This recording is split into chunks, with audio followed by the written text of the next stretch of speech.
Hello, everyone. This is Debbie from Organic Oasis in California, Zone 9B. Today, I'm making a recipe. It is called Southwest Chicken Noodle Bowl, and it is a Whole30 recipe. I have tweaked it, I've changed it, and it's probably really, the way I cook it, it's probably really not Whole30, but it is from a Whole30 recipe. And so if you follow the recipe exactly, it is Whole30. If you, change things in it like I'm doing, it may not be. So just a warning on that. The cool thing about this recipe is I am making it because I got it off of a website that it's a company that makes sauerkraut, and they sell a lot of pickling things, pickles, different types of pickles, brines, sauerkraut, and they talk and have lots of articles on the health benefits of eating fermented foods and sauerkraut especially. And they sell sauerkraut, all different flavor sauerkrauts and all kinds of things. So they all actually have a recipe section where I got this recipe. And because I just made sauerkraut and I'd like to use my sauerkraut, I'm looking for recipes, I decided to try this one. So let's get cooking. So this recipe is actually really interesting because it's called the chicken noodle bowl, but the noodles are spiralized potatoes, russet potatoes. Well, I'm going to try my KitchenAid spiralizer for the first time. I feel guilty saying this, but I've actually had it for a few years. I got it as a gift and I have not even used it because every time I think of learning to try to cook with a new appliance, or I find it kind of hard starting out. So today I'm going to be brave. I'm going to spiralize my potatoes, and let me show you how I'm going to do that. Here is my KitchenAid, and I love this KitchenAid. I've had it for a long time. I really like it. And actually, if you look at the spiralizer, it's just an apple peeler or an apple slicer. I don't know. I had for years an apple peeler, and it also would slice the apples for me. And I bought it at an apple fair. When I got this as a gift, I gave that to my daughter. But this actually, when I took it out of the box, I was like, oh, it's basically an apple peeler. So it does peel fruits and vegetables, and it also slices and then spiralizes them. So this attachment goes right in here in the KitchenAid. It attaches all of their gadgets attach on just with a screw. And then this holds the fruit, and this comes on and off just like that. And then it comes with like 8 different slicers. It has 4 different spiralizers, and this is their biggest one because I wanted the potatoes to be thicker. And then you just basically can slide it around. So I will show you how I'm going to spiralize. I did one already to practice. It came out pretty nice. And I am going to show you how I do it. However, you can just cube your potato. So if you don't want to spiralize it, you don't have a spiralizer, no worries. Just cut them into cubes. It should be fine. The angle's a little weird here, and sorry about that, but I can't figure out any other way to show you this working. So just bear with me here. So basically the potato is going to go right in here onto this dowel. Then I just flip this switch and move this so it's holding tight the potato. And basically I just turn on this. It says when you're using the medium blade, you go to 6. So I'm going to stop it and try to get this a little deeper in here. Okay. So here we go.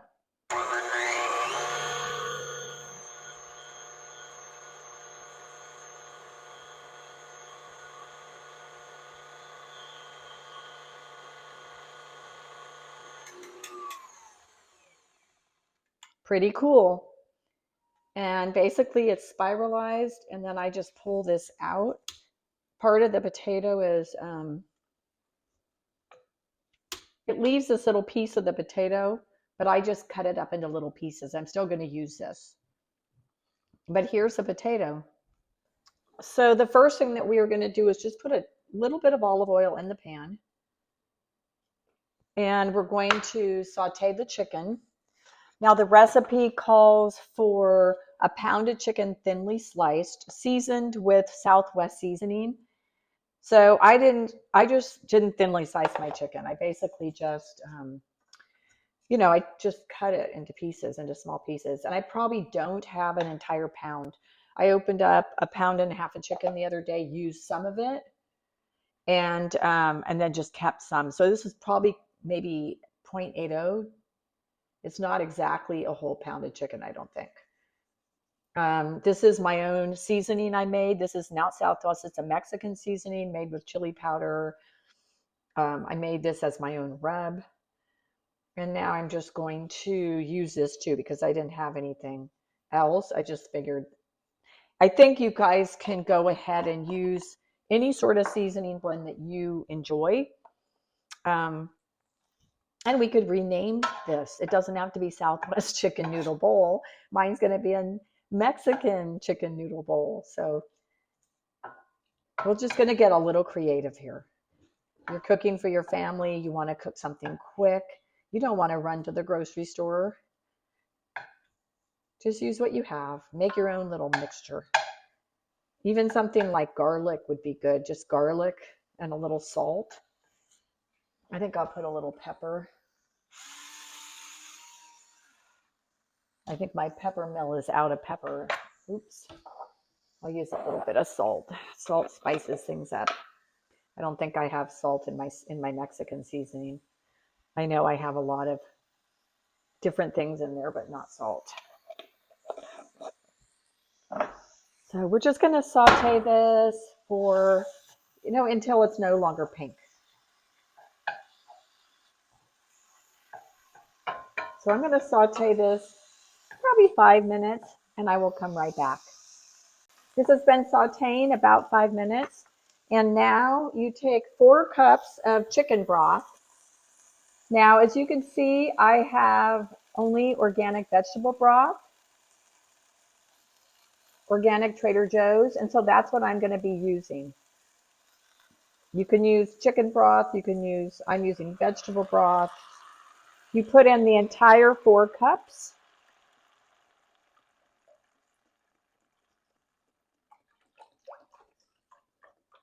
And you're going to go and bring it to a boil.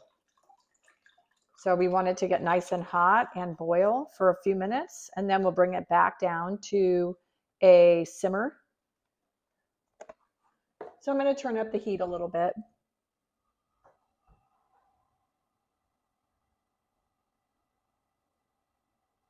I will come back when it's simmering. My chicken and vegetable broth is coming to a boil here, and I'll be turning down the heat to a simmer in a minute. But while I'm waiting for that to happen, I wanted to show you the green onions that I just harvested from our backyard.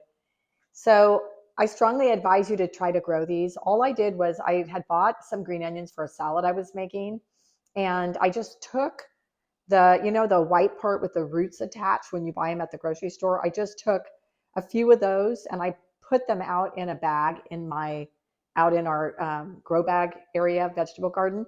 I just popped them in the ground. I probably had maybe 6 of the ends that I just kept with the roots, the white part with the roots.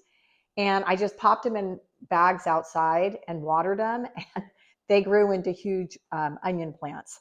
So as you can see, I just cut these 4 green onions off of one of my plants, and they're huge and they're organic and they're wonderful and they smell great. And literally I didn't have to buy seeds. I didn't have to root them. I just took the actual green onions themselves, cut them, popped them in the soil and watered them. And I grew huge onion plants out of it.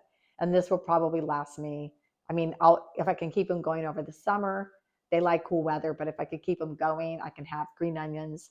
And when you go in the grocery store to buy green onions, and maybe you just need 1 or 2 and you buy the pack and they go bad very quickly. Well, now you know what to do with them. Just go pop them in the ground or the dirt somewhere and water them, and you'll have beautiful onion plants. So now that I have this, it had come to a full boil and I've got it down to a high simmer. So now what we're going to do is we're going to add your large bell pepper chopped. And it could be a yellow bell pepper or a red bell pepper, whatever you prefer. I'm actually just using my canned peppers that I can every summer from the peppers I grow.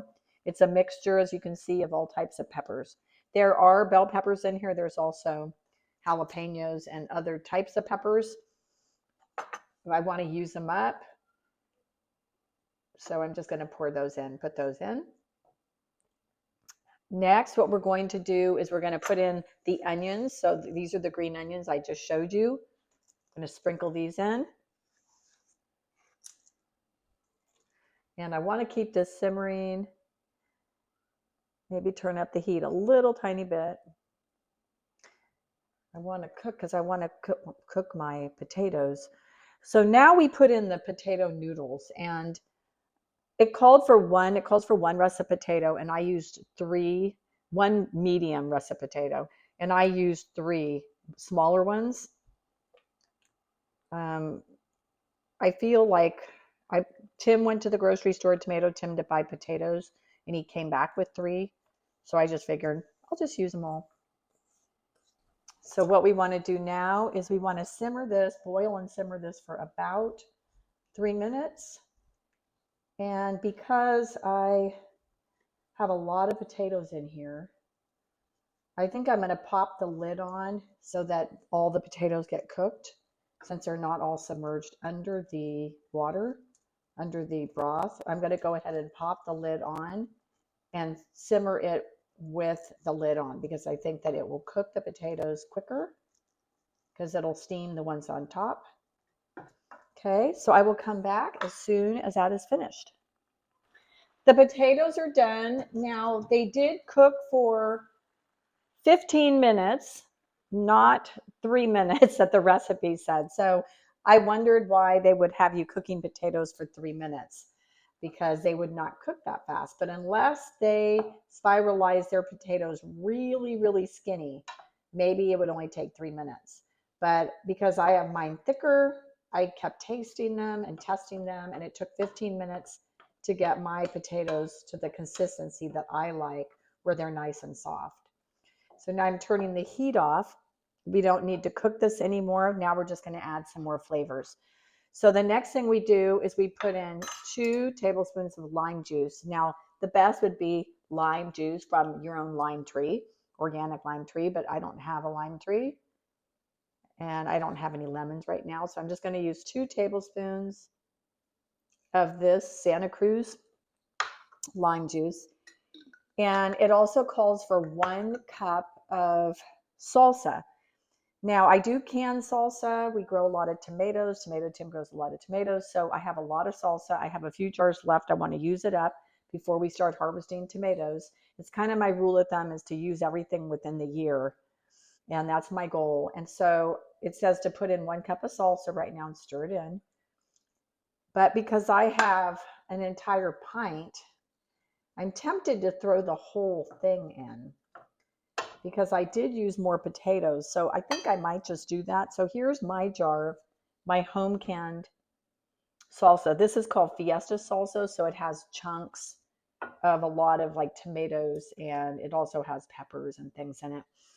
But I'm going to go ahead and I'm just putting in the whole thing, just because I need to I want to add a little more flavor. I put in a lot more potatoes, and because I have the salsa, I need to use it up. Okay. So now this wraps up everything that needs to go in this noodle soup. So noodle bowl. It has the chicken in it. It was seasoned. I sauteed in olive oil. We put in 4 cups of broth. We put in pepper. We put in green onions and salsa and lime juice and the potatoes. This is ready to eat. And the only thing now is to top it with sauerkraut. So let me dish this up and let's see how it tastes. I'm going to serve this delicious chicken noodle bowl.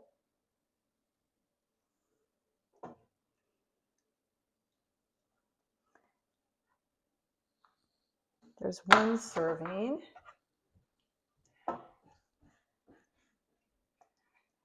I like the way the broth really thickened up, probably because of the starch from the potatoes. Really thickened it up and made a nice sauce.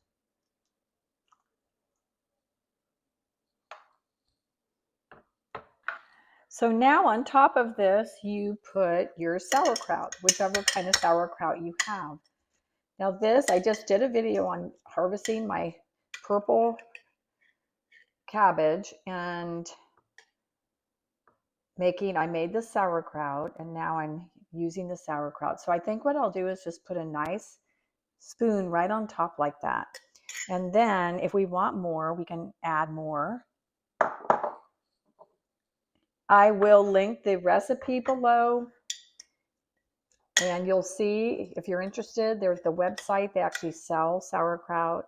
They have all information, all types of literature and information on why it's so healthy. Isn't that beautiful? So I'm going to enjoy this. I'm going to try it. I don't think I'm going to do a taste test right now. It looks pretty hot. So I'm going to be letting this cool off, and Tomato Tim and I will be having this for dinner. Okay, it's finished. And I actually was not going to taste it, but I thought, that's just not fair to do a whole video and then not let you know if it tastes good.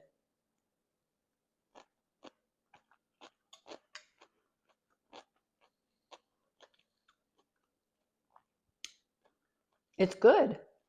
It's very interesting. It's not anything what I expected. The sauerkraut really consumes the flavor of the chicken and the potato. It consumes the flavor. It just is a lot of sauerkraut. I don't taste a lot of the other stuff.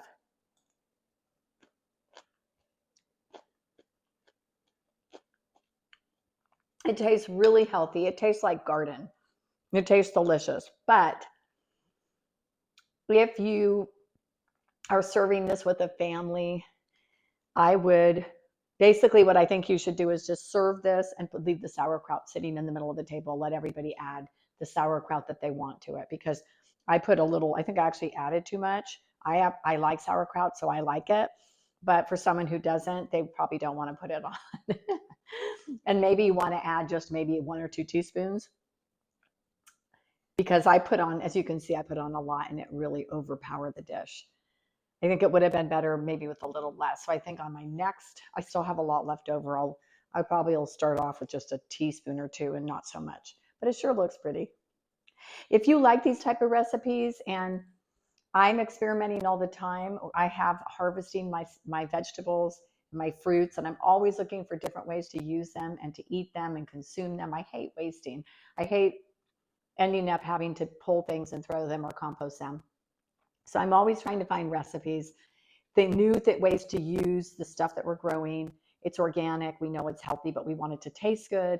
And if you're like us and if you're growing things and having fun with that, and you also want recipes, please follow our video and let's do this together. Let's come up with recipes together and share as a community. Why not? It would be fun. And I would love to get some new recipes on using sauerkraut. So if you have any, please send them. I know too that where we live in Northern California, it's very isolated as far as food. There's certain foods that are eaten here, prepared here, but all over the world, people might be eating sauerkraut and have wonderful, delicious ways to use it. So please enlighten me.